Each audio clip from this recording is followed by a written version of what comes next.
Hey team, this is Jeff. I know normally we kick off an episode with an awesome introduction from a great content creator, but today we're going to do something a little bit different. That's because I want to share with you a new podcast you should check out. Some good friends of mine over at the Shane and I Show. Now I'm going to go ahead and drop this description for you just to get you pumped up here. Shane and I Show, where host Shane, a sarcastic, heavy metal coffee loving old dude, and his co-host Max, a 30-something married dog and cat owner, sounds interesting.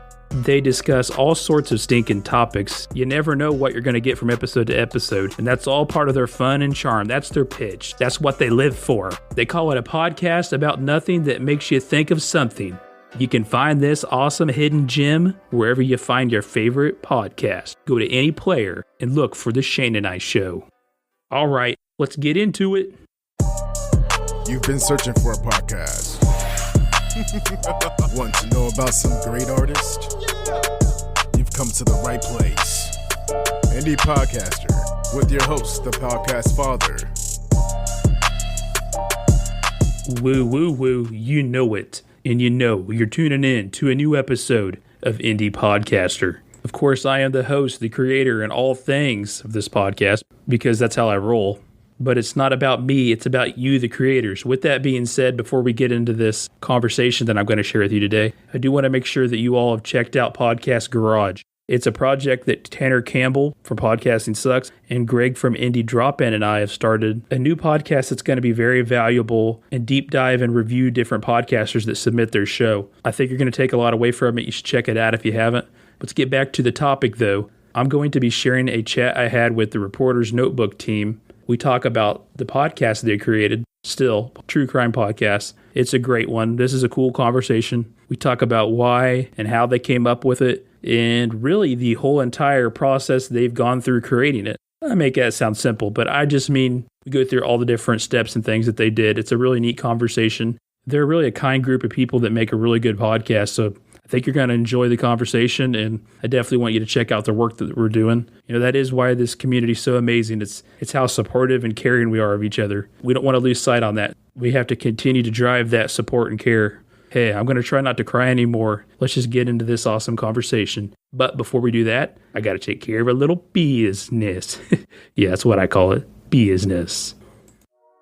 Seriously, this podcast would not exist if it wasn't for the awesome love that you guys show me in the content creator community. If you're not in contact with me and you would like to be, or you'd like to be featured on this podcast, you can go about this in a couple different ways. If you just want to chat with me, hit me up on Twitter at podcast_father. Hit up my website, podcastfather.com. There you will also find a form that you can fill out to be featured on this very podcast. If you really love what I'm doing, you know, I just would love it if you subscribe to this podcast. If you'd hit up some of the Patreon, Buy Me a Coffee, PayPal options at podcastfather.com. You can leave me a review on your favorite podcast listening platform. I'd be thankful. I'd love you. I'd appreciate it. I'm going to share some sponsors with you. They do help me keep making this podcast, but more importantly, these are great tools that independent podcasters should be using. Podpage. You can build a beautiful podcast website literally in less than 5 minutes, guys. It's amazing. It uses your RSS feed and it automatically creates all of this. You can customize it and do all the different things you want to do. There's all sorts of different packages. You've got to have a website if you're a podcaster or content creator. You have to. Go to podpage.com, use my code FATHER. This will get you $20 off any pro package. One of the big challenges for new podcasters is marketing your podcast. Do you need help doing that? Well, I've got the solution for you. My friends at PodSpike make marketing your podcast easy, affordable, and effective. They work with you. They pull the legwork. They connect you with all these different resources that you get to choose from. Go to podspike.com, use the code IndiePodcaster. You'll get $20 off your first month of a pro membership. As a podcaster, it's very important to make sure you got a transcript going on for all your episodes. It really is. And my friends at Podden have the ultimate tools to do that. Make your podcast to eye-catching transcript with ease. You really need to get to it. Go to podden.io. All right, let's get into this conversation, which happens to be powered by Riverside.fm.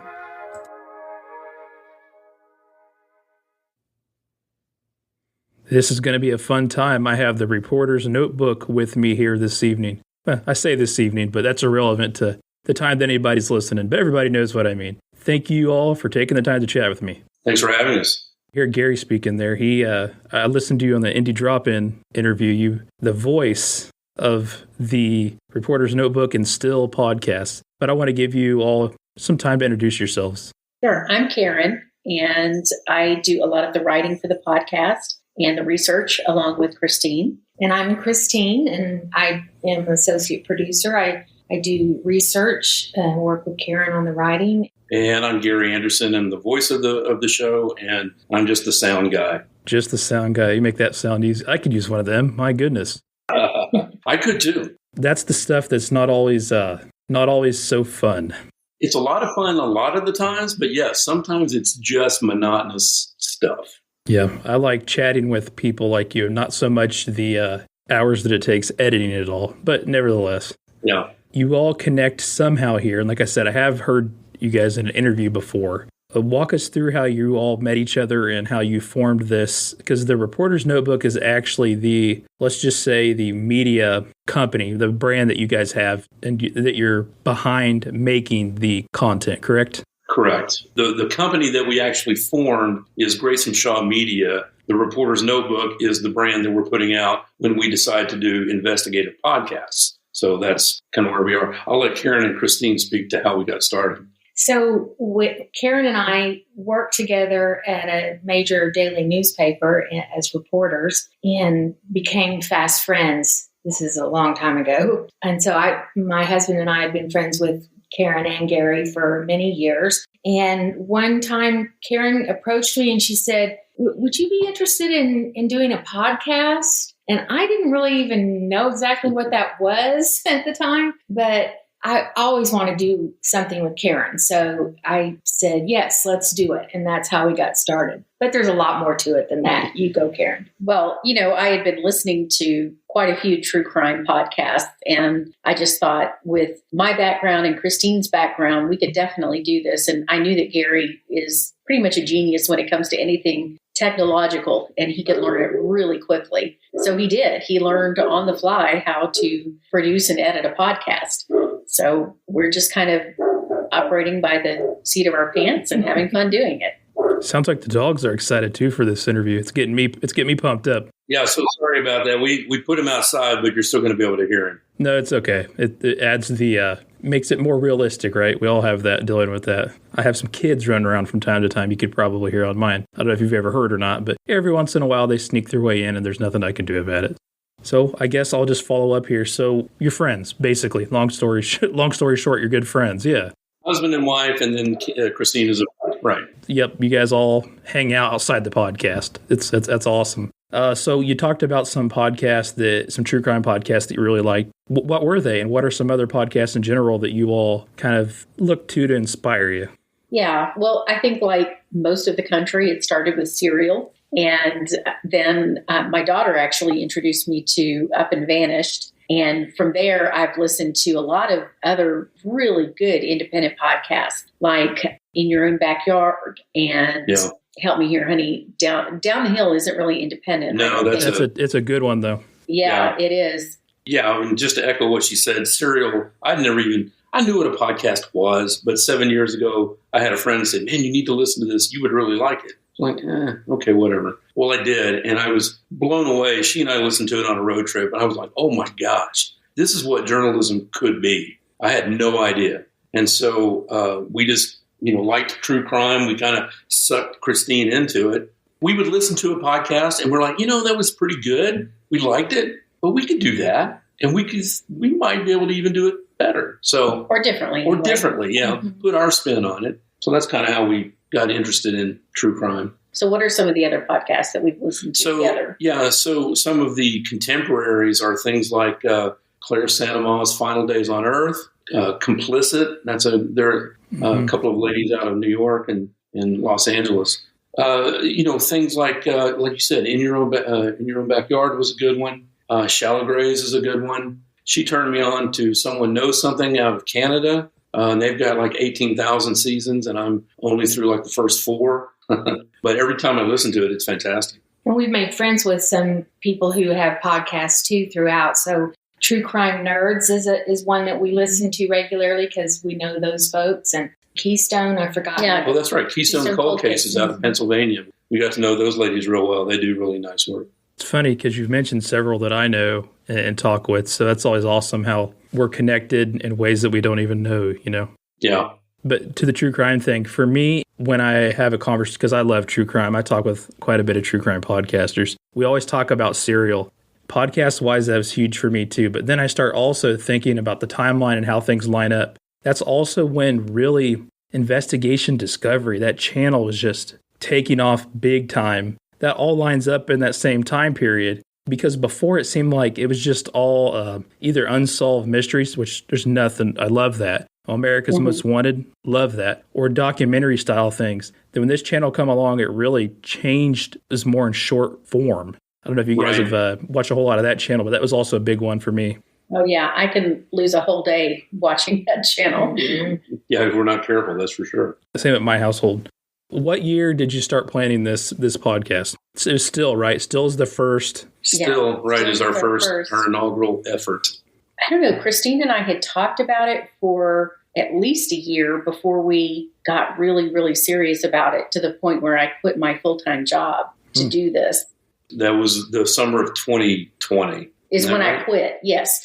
But I think it was probably 2018 when we first started talking about it and doing a little bit of just kind of, I guess, maybe soft research to try to figure out what we might even want to focus on. Right. And we got really serious about it in the summer of 2020. Well, we did. I mean, it was July of 2020. I said, I had a job change happen as well. And I just told my wife, I'm like, if we're ever going to do it, now's the time. We're not getting any younger. So we pulled the trigger on it in July of 2020. We sucked in Christine and we got started. And I had a job change at the time also, moved from New Mexico to Alabama. What happened was, I remember exactly where we were, Karen and I. We had gone on a girls' weekend trip. I think that was 2017 or 2018, and she broached the subject on that trip. And then we sort of brainstormed things that we might be interested in covering and taking notes about it and everything. And that's just how it got started. But we didn't even decide which cases to look at until we were full into it in 2020. I just charged them with, in July of 2020, I said, okay, we've got to figure out what we're going to do. Let's go find a story. There's a couple of different ways to approach a podcast like this. Actually, there's thousands. I'm just saying, like, generally speaking, you can pick a case, right? And you can do a deep dive in that. You talked about Claire Sandoval. You talked about Complicit. I'm familiar with all that and listen to your guys's. There's that approach. Then there's where every week it's something new, or every few weeks, depending on how long the recording is, like True Crime Garage or the Prosecutor's Podcast or Case File. All great podcasts. There's a couple different ways to approach it. I think that the main difference between those types of podcasts and ours is that they focus on one case a week and they provide information that's available to them. Mm-hmm. What we do is we focus on a case or a set of cases, and we actually do the research, the interviews, the investigation ourselves. Yeah, that was one of the reasons why it appealed to us, because we're all former journalists, and doing that kind of deep dive into something is something that we all enjoy doing. It's what we knew we could do that. What we had to learn was how to do that as a podcast. We knew we could do the research. We knew we could write it. We knew we could research it. So that was our bailiwick, was to approach it that way. Yeah, because I know a lot of the ones that do it every week, they do talk and investigate that, but it's very limited. It's not necessarily like I don't want to say it's not like a journalistic approach, but obviously wouldn't have the time to do what you guys are doing. Right. So you took your background and the things that you're good at, that went into your decision on how you're going to do this podcast. What about the case and scenario there? The area matches up, right? I mean, relatively speaking. So what all played into the case, and what is it? Right. So for our first season, Gary was the one really who said, let's focus on something that's fairly local, because we have such a limited budget to do this. So Christine and I just started kind of digging around, looking at cold cases, trying to find cold cases that would be an interesting story. And as boring as it is, we started with a spreadsheet. We just started kind of listing these unsolved cases that we had found and what were some similarities. And I don't know, we'd been looking at it for probably a couple of weeks before we went, hang on, I think there's a serial killer at work here. And then we decided we weren't going to talk about just one case for the whole season. We were going to talk about the cases that we think were committed by one person. Yeah, but at one point, if I recall, y'all were talking about like 20 to 22 different cases. Right. We really think it was probably a lot more than the 7 we talked extensively about. But the 7 that we talked about, we tried to narrow it down and say, these are the ones that we think have the highest probability of being perpetrated by that guy. Right. And our second season is a little bit different. We actually came across it through a Facebook group that we got involved in. And it's kind of 2 cases, but they could be the same case. So it's a woman who went missing. In 1976. In 1976 in Idaho. And a body that was found 2 years later. In Oregon. Probably about 75 miles as the crow flies from where the woman went missing. And so the question is it the same woman? We're pretty certain that the woman that went missing was murdered. We know that the woman that was found was murdered, but the woman that was found has still not been identified, even though it happened in 1978 that she was found.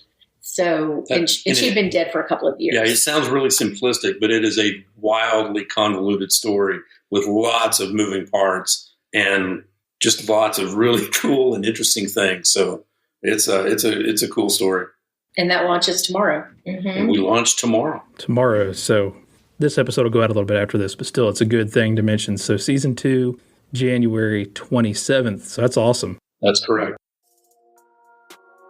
You have probably heard of promo swaps with other podcasters, but have you heard of feed drops? Feed drops are when one podcaster plays an entire episode of another podcast. The idea is for the listeners of the show to experience an entire episode before they decide if they want to subscribe.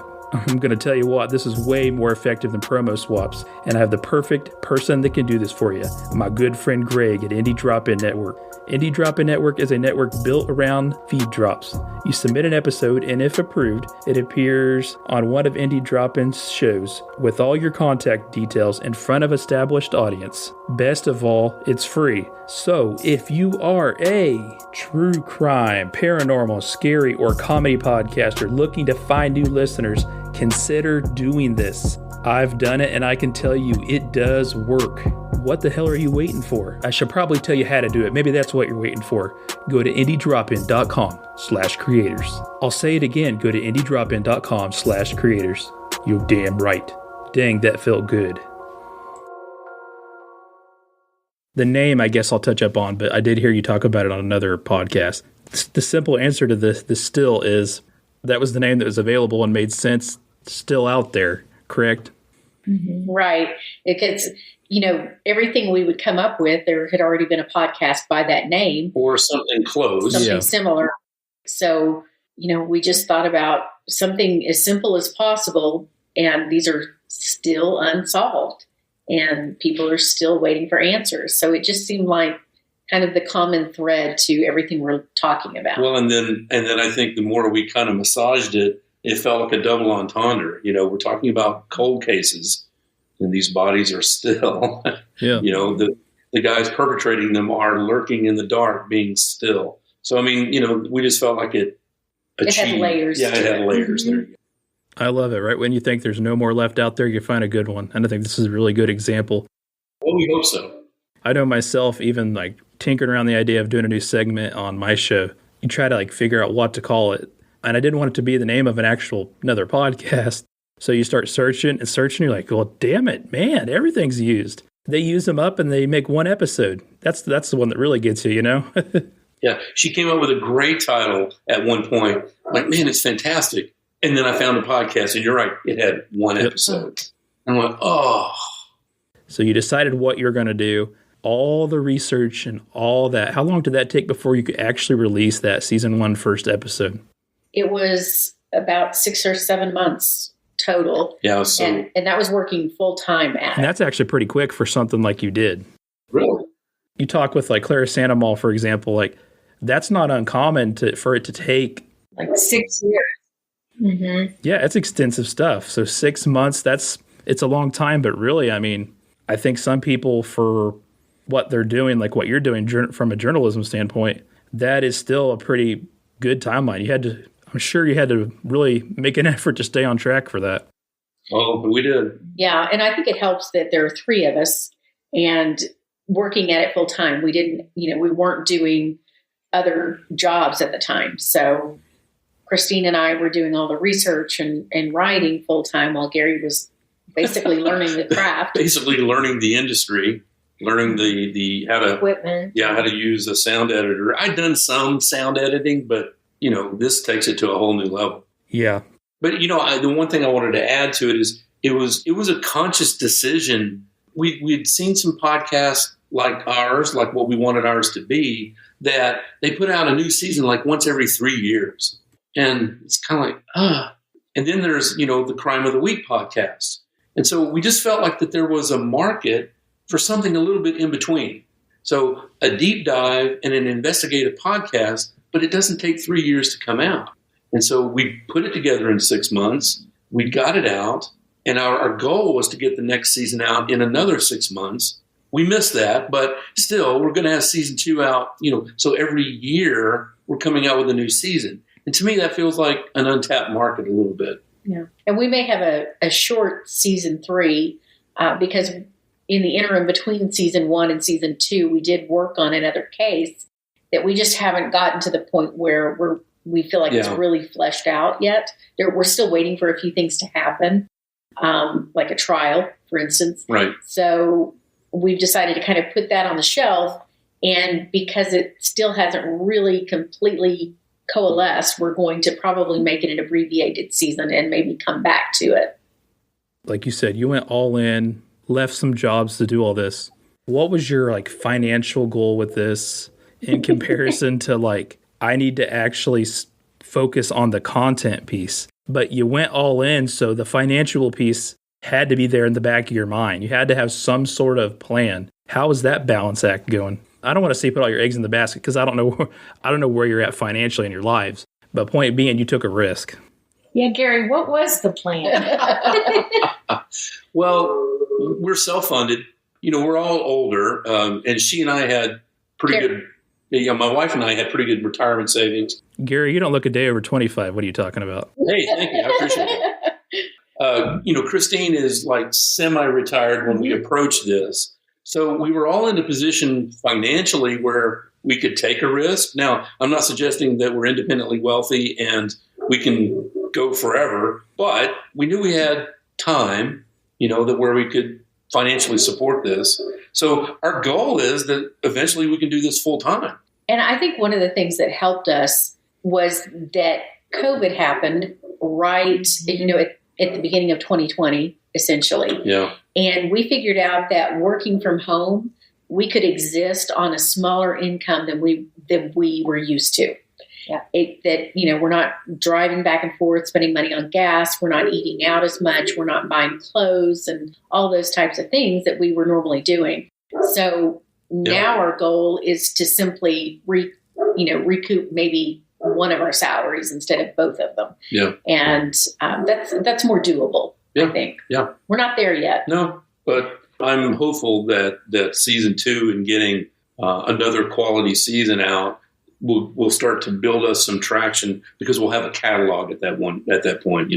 We'll have 20 episodes of content that I feel like has got legs and will be out there for a while. Yeah, because what you're doing is not exactly cranking out episodes like crazy, right? I have one every week, sometimes 2 a week, a bonus episode here or there. I'm approaching 50 since July I'm not saying it wasn't difficult because I really don't have time to do this, but I just like doing it. But you're not going to have that back catalog, like you said, right off the bat or even in the first couple of years just because of the way you're doing it. That's right.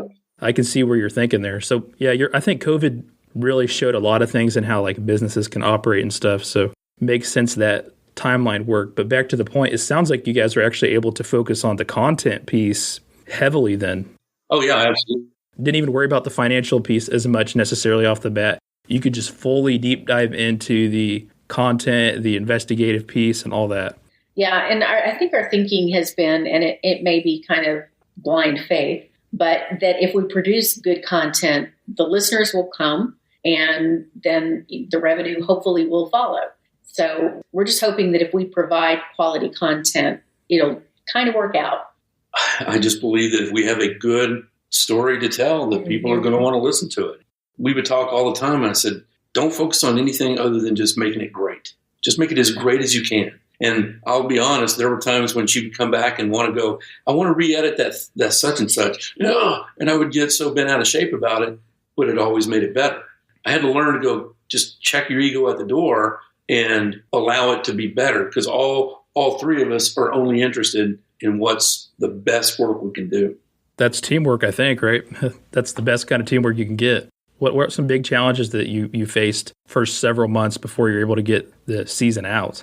So I would say the biggest challenge was equipment. Just knowing what to have, what to buy, what was absolutely necessary, what was not, what was the right kind of mic to buy. I mean, again, I don't have a big giant sound background. I have a little bit, so I knew what a quality mic was. I just, didn't know which one to buy. So I did a ton of research, and we talked about it, and I don't think we ended up buying anything really that we didn't need or haven't used. Mm-hmm. That I'm kind of proud of that, actually, because we didn't waste any money on buying stuff we didn't use. And I was really afraid that we were going to do that.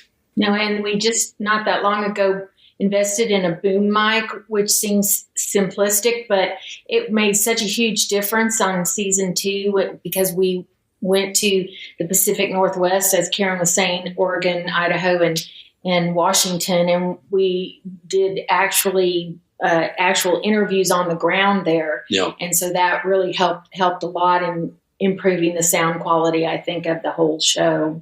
And I would say another challenge, though, was that Christine not only is in another state than we are, she's here with us today. She's physically here now, but as we're pushing to get season 2 out. But not only is she in another state, she was moving as we were really working kind of in the heat of getting ready for season 1. So. And not just moving, but moving across the country.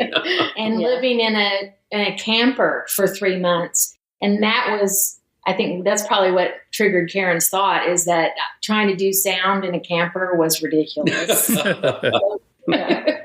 We talked about trying to have Christine record some things last year for season 1, and it would come back and like, oh, you just can't record in the camper. That just doesn't, there's no way to make that work. This is interesting because I talk with dozens of podcasters every day. A lot of them are new. And this just shows, though, like, no matter your age, no matter your experience, no matter where you're at, we all still face those same challenges. Equipment. And it's easy to get caught up in that. I remember actually tweeting about this the other day. It's a little bit different for you guys, but I said content over equipment. But in the situation of you, it's still relative to what your guys' podcast, but it's a little bit more challenging when you got all your eggs in one basket on a season. Whereas I have every week where I can get better. You can get better, of course, every season, but you don't want it to be bad to the point where the whole season to be bad to the point where no one will even give it a shot or listen to the next season. So it is a little bit different, but we all face a lot of the similar challenges. It's interesting. Yeah, it's interesting that you bring that up. We spent, I think back on last year, we probably spent a good 2 months just on episode 1 because we wrote it, and then Karen didn't like it, and then she wrote it again, and then we recorded it, and we didn't like it.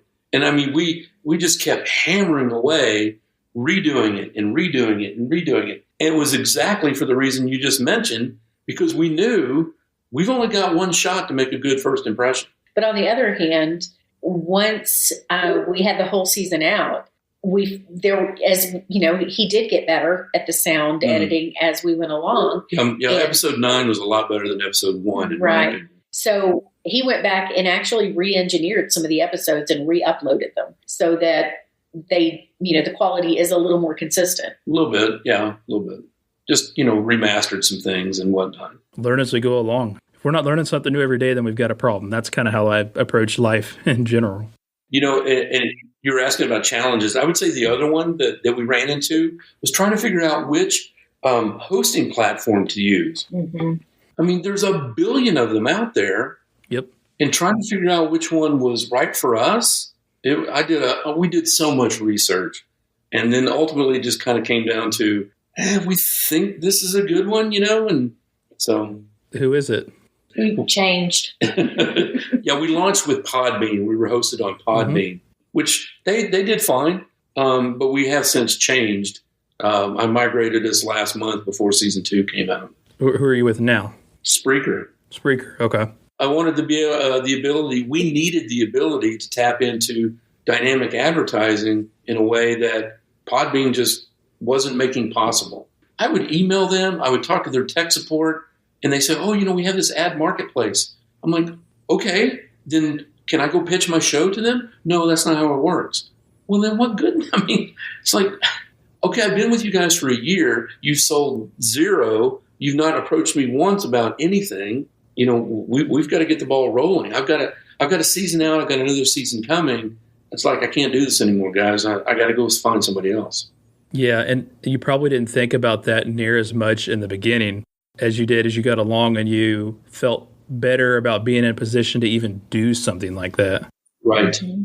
Absolutely. I know for me, I don't have any of that, dynamic, sort of they approach me or vice versa, that we arrange something with the sponsors and advertise on my podcast. But having that ability is very key and critical when you're going to that next step. Right. It's good that you can think about that now, though. Yeah, absolutely. I'm really looking forward to the next few months to see how once we get 2 or 3 episodes of season 2 out, how that affects our downloads and how it affects our revenue. Hey, listener, are you a podcaster or content creator? Well, you've got to hear this. I'm going to talk to you about Riverside.fm. I use Riverside to record all my interviews for this podcast. I absolutely love it. Super simple to use, and I get the audio quality of an actual recording studio. You can have video resolution up to 4K, uncompressed crystal clear audio, and continuous file uploading throughout your recording. I've used a lot of different things to record this podcast, and I'll be honest with you, some of them were just way more complicated than they needed to be. That will not be an issue with Riverside FM. It is super simple, and with that, you still have the quality audio, which is very critical. The support team is great and always available to assist you with any questions that you may have. Damn it, I'm serious when I say this. Riverside FM is the ultimate great recording solution for podcasters and content creators. Go online right now and check it out. You can do a free trial and give it a shot. I guarantee afterwards you will be so happy with it. You'll be looking through all the different packages and you will find one that meets your needs. Legitimize the content you are recording and creating. Go to riverside.fm right now to get started. You feel good about this now. How did it perform the first season? Was it to your expectation? Did it exceed it? How was that? Well, it's funny because, we really didn't know what to expect as far as downloads and how it would catch on. When we hit our first 1,000, we were so excited. So excited. Yeah. And then I think it was when we hit 10,000, we were just over the moon. Yeah. And it just seemed to kind of increase exponentially from there. And it's just interesting how just the little milestones, you just have to accept them and say, this is good, and it'll get better. Yeah, there were a couple of things that along the journey that always hit me was, one, it was both exciting and depressing at the same time. Because when we synced up with Claire Sanamaw, she actually lives in the Dallas-Fort Worth area. Yeah. We were able to meet with her in person. And she was kind enough to share with us her downloads, where she's at. And we both launched about the same time last year. Yeah, crazy, huh? Her downloads are 10 times ours, right? Oh, yeah. Granted, she's on podcast 1. I get that. She's got a big network behind her. Fine. So it was both depressing and exciting to know that, oh, man, she's doing 10 times what we're doing. Oh, man, we have 10 times worth of growth, So, you have to look at it both ways. And then there are times when I'm on Twitter, and I've seen you on Twitter before, and I'll see somebody post something about, hey, we hit 1,000 downloads after 10 months. And I went, oh, my gosh, we hit 1,000 downloads after 3 weeks. Yep. So, it's all relative. Claire, she's an amazing person. Yeah. I'm glad to meet and talk with her all the time. I think somebody like her, and then like what I try to do and others try to do, and you yourself will do, and you probably already are doing, you try to give back and share what you have been learning. Her and many others are more willing to do that all the time. Yeah. She's been really, really kind and gracious. Yeah, it's amazing coming from media backgrounds where it seems like everyone's competing against each other. But in the podcast community, it seems like everyone is really supportive of each other, and it's refreshing. Have you spent any money on any sort of advertising or anything like that? We did some Facebook advertising, nothing too extreme. A lot of podcasters listen to this podcast, so I was curious how that worked. I don't think we really saw a big spike from that. Mm-hmm. We seem to get more legs from being on shows like yours and Indie Drop-In. We did get some magnets with QR codes for our cars, and our downloads did seem to go up whenever we would take cross-country trips. Mm-hmm. So that was kind of fun. It was always fun to see someone drive by and give us a thumbs up. Or to have their phone up because they're trying to... to QR code. Swipe our QR code. And that's a very cost-effective way to advertise as well, because those magnets don't cost very much at all. I'm amazed at how, like $100 for one car. Right. So it's a lot of return for very little out. But the biggest thing that made the biggest difference for us back in September is I'm not trying to throw Podbean under the bus. They did a nice job for what we needed. But I reached out to them and I said, I sent them a thing and said, how do you get to be one of these featured podcasts that I see all the time? And, you fill out this form. Okay. Well, I did that back in April. Nothing. 4 months goes by and all of a sudden we're a featured podcast on Podbean and our numbers started to shoot through the roof. We quadrupled our downloads in the span of a month. And so it's like, holy cow. So what that told me is that it's like our product is really, really good. People like it and they want to listen to it for the most part if we can just get found. And I think the other lesson too is to ask. You just don't know until you ask and approach your podcast platform and find out what it takes to get them to help promote you. Yeah, because it benefits them and benefits you. We're contemplating maybe buying a Spotify ad next month. We're still kicking that idea around, so kind of just need to see how much money I'm willing to spend on that.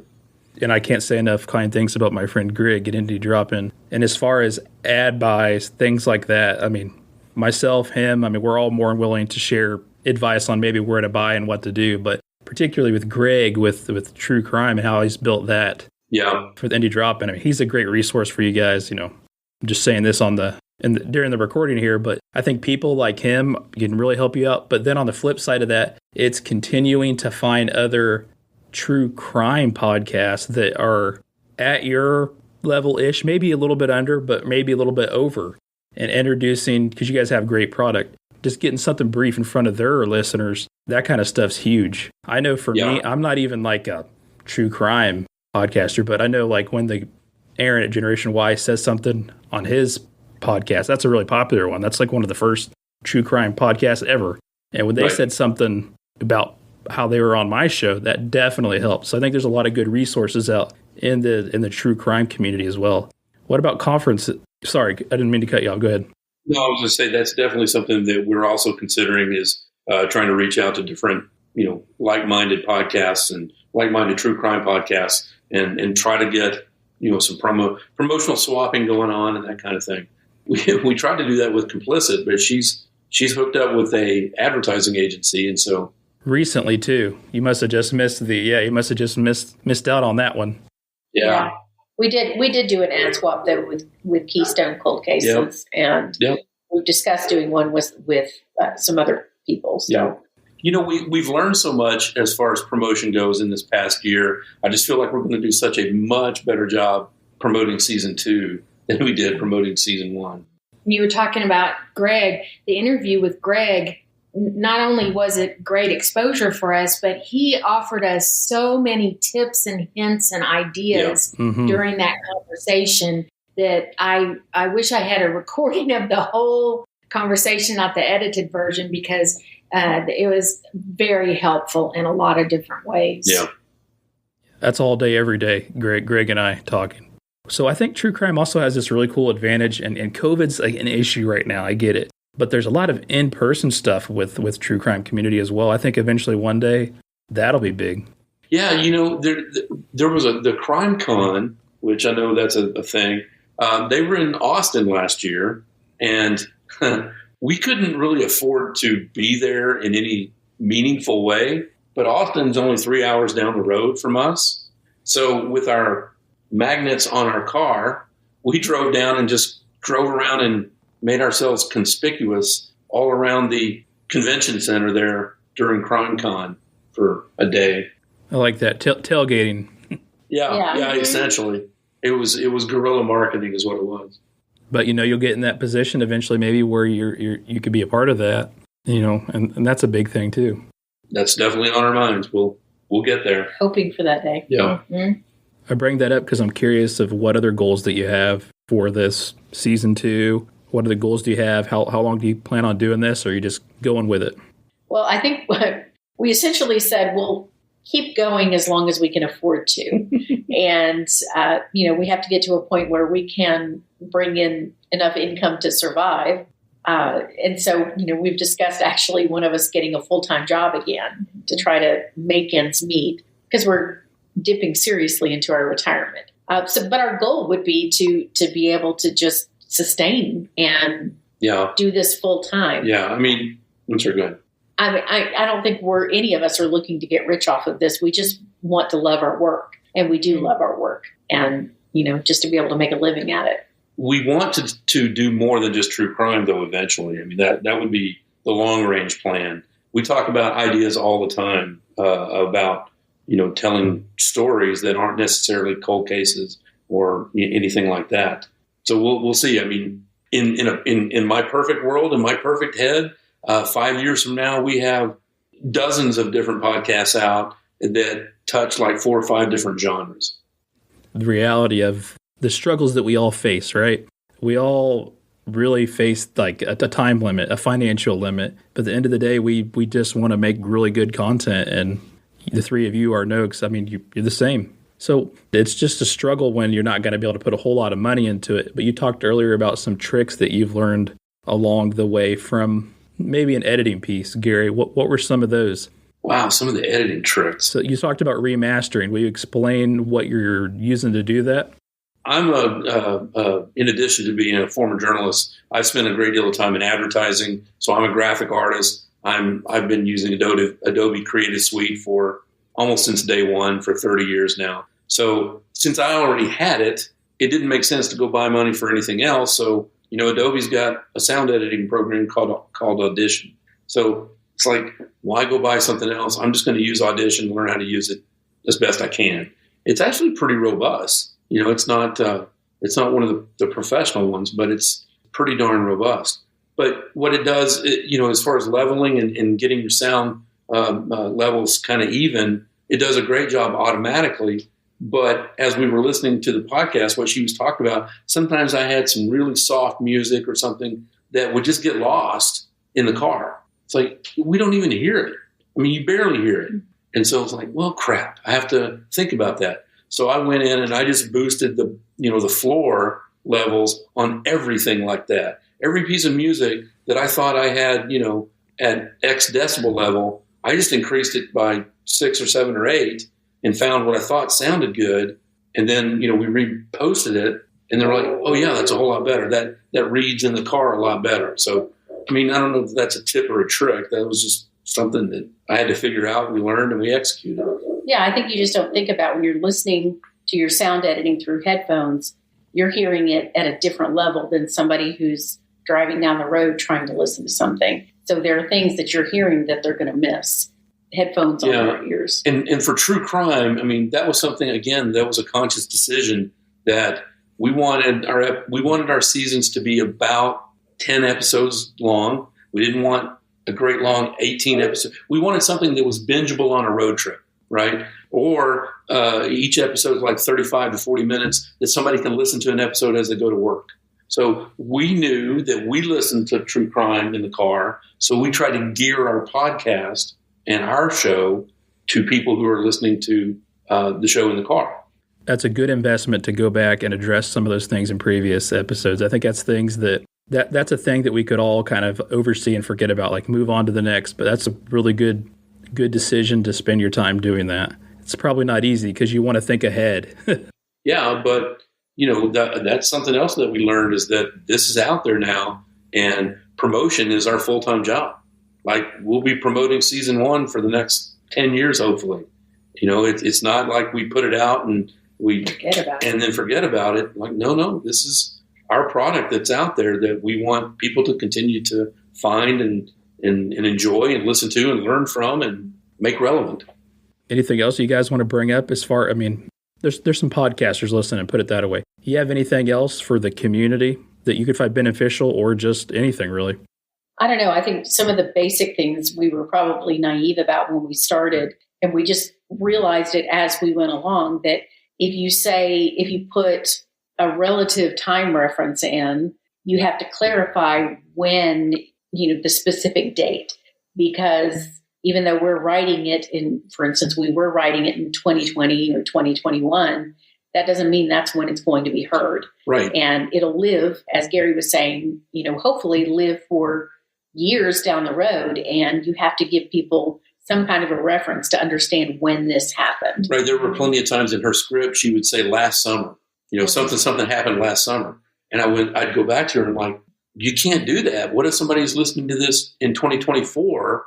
Last summer doesn't work. I mean, you've got to be mindful of the fact that some of this content is evergreen, and you have to specifically give a date if that date is really, really relevant. Right. That was a hard habit to break, because as a newspaper journalist, everything you write is dated by the newspaper. Mm-hmm. So, it's easy to figure when you're talking about was, but it's not the same way with podcast. The other thing, I was just thinking through technical things and to share with podcasters. I will say, and I've shared this advice before, as far as the one piece of equipment that has been the best purchase that we made was a Zoom 4N recorder.